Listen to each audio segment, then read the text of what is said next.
Welcome to a look back at the Equestria Girls Tales of Canterlot High specials. This video is not intended for children under the age of 13 years old, and if the comments are off, it's because YouTube did it, not me.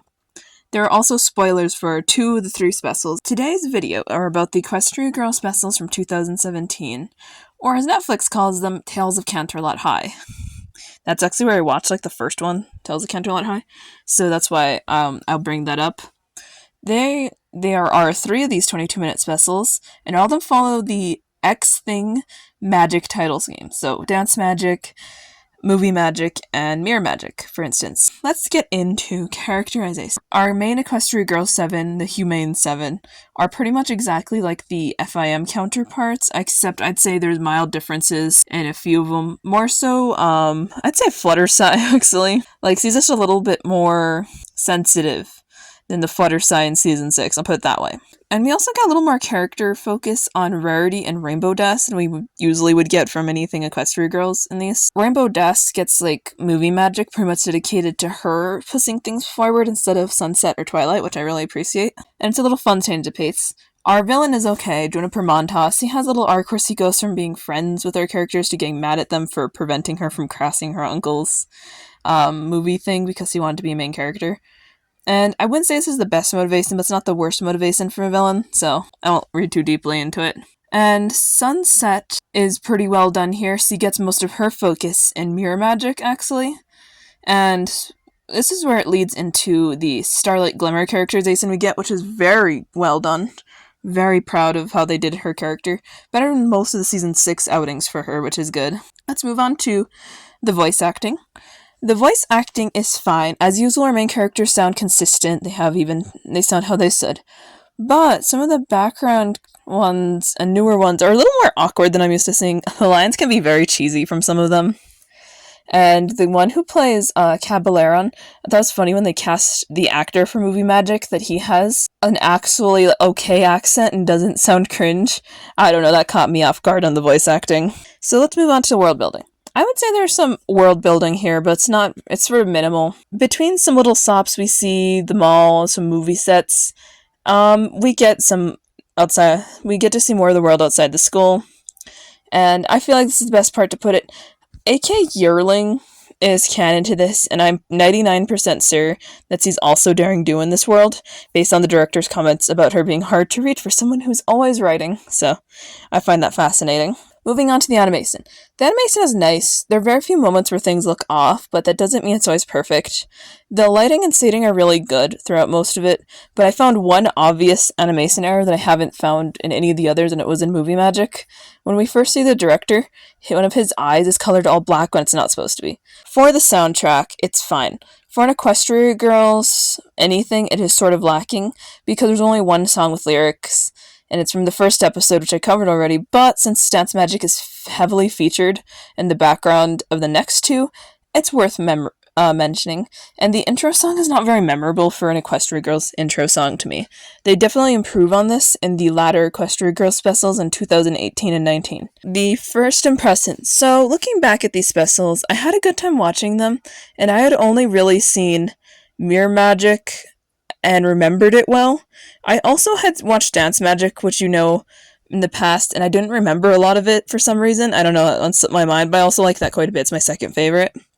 And I'd say that this was my first time watching Movie Magic, and Movie Magic is a fascinating one, because they have a ton of references, but it's not my favorite, because, I don't know, it doesn't have all as many things going for it as the first and last one do. Moving on to the episodes. As I previously mentioned, the first episode, Dance Magic, has already been talked about, so we'll glaze over that. But Movie Magic is next. So the plot follows the Equestria Girls who have been invited by A.K. Yearling to visit the set of an upcoming Daring Do movie. And as a superfan, Rainbow Dash is absolutely hyped and giving them tips about how to keep things accurate to the lore and stuff as he watches that.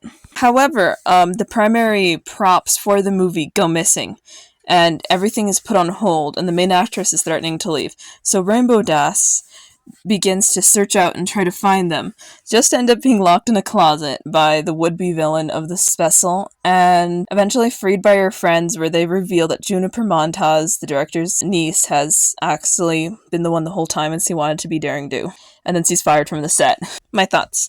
So this is fun. It has a ton of references in this special. Like, starting right off, they have Power Ponies, because they're doing a Power Ponies movie. There's Daring Do throughout most of this. Movie magic is one that I didn't watch when it initially came out. I don't know why, it just never occurred to me to watch. This is where we first meet Juniper Montaz, who becomes a bigger part of the next one. This is what we call foreshadowing done well. I thought that was interesting. There's a bit of a red herring for our villain, though. So if you hadn't seen Mirror Magic like me first, you might have thought that the lady playing Daring Do is the villain, which she isn't. But you could potentially perceive it that way if that was the case. He's just a jerk, though. Juniper Montaz goes from being helpful and then sabotaging the set, and then I never understood completely because I was like, what would she do on set anyway? I feel like Daring Do is implied to be an adult in this universe, so why would this 16-year-old play her? I guess her motivation, that's why I said her motivations are weak, okay? But I did thoroughly enjoy it. This is technically my least favorite of the Equestria Girls specials as a net so far of what I've seen. But I have not seen all of them, so that may change in the future. And I think it's only because some of them are really good. Let's move on to Mirror Magic. The plot follows Sunset Summer returning to Equestria as a pony, and meeting a new pony to her, Starlight Glimmer. She agrees to come back with her through the mirror portal, to experience life as a human for a bit at Canterlot High and stuff. However, when Sunset returns, all of her friends have disappeared, and a revenge-seeking Juniper Montaz has a magical mirror that she's using to gain power. And it makes things go into this in-between realm, which I've heard called limbo before in description, but I have no confirmation. I know that's really random, but I don't know what it's called this thing. And they were trapped between there. Sunset Simmer attempts to confront Juniper, but ends up getting captured, leaving just Starlight Glimmer to find and return the main 7 from that mirror dimension that Juniper trapped them in by herself, which she ends up succeeding in. Juniper apologizes, and although that ends well, and Starlight Glimmer spends a little bit of time with our girls and then goes back home. So my thoughts. This is my favorite of the specials as in this first run. It's not my favorite of all the specials, but for the first 3 Equestria Girl specials, it's the best. The pony world is incorporated into the plot more, which I have found very enjoyable. Not everyone is completely into it, but for me, I was partially in it for the pony world, Equestria Girls in the first place. The main reason Sunset goes back is to get a journal. This wasn't mentioned in my summary. So she can communicate with Twilight, who's off on a friendship mission. And I figure this is the best part to mention it, because I tried to remember for the life of me which friendship mission this was, thinking I saw it, but I don't think I actually did, which is really weird. I just must be escaping my mind. Maybe when I finish season 6, I'll find the episode, or maybe not. But the main 6, minus Sunset obviously, get a lot less screen time in this than they usually do.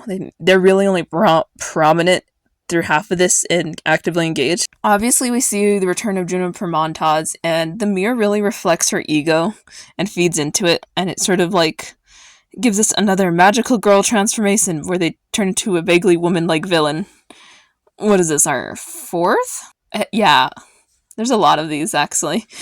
It's a main feature of Equestria Girls, isn't it? I think she's okay. As I mentioned, she has sort of flimsy motivations, although I do find that little portal that they created to that in-between realm, which they call Limbo, interesting in some of my things. I can't remember if it was ever called Limbo in this, but Places Online called it Limbo, which made me think that was just a placeholder term for it. I guess. I don't know where else that would have been confirmed. I really liked seeing Starlight, Sunset, and the rest of the Humane 6 interacting.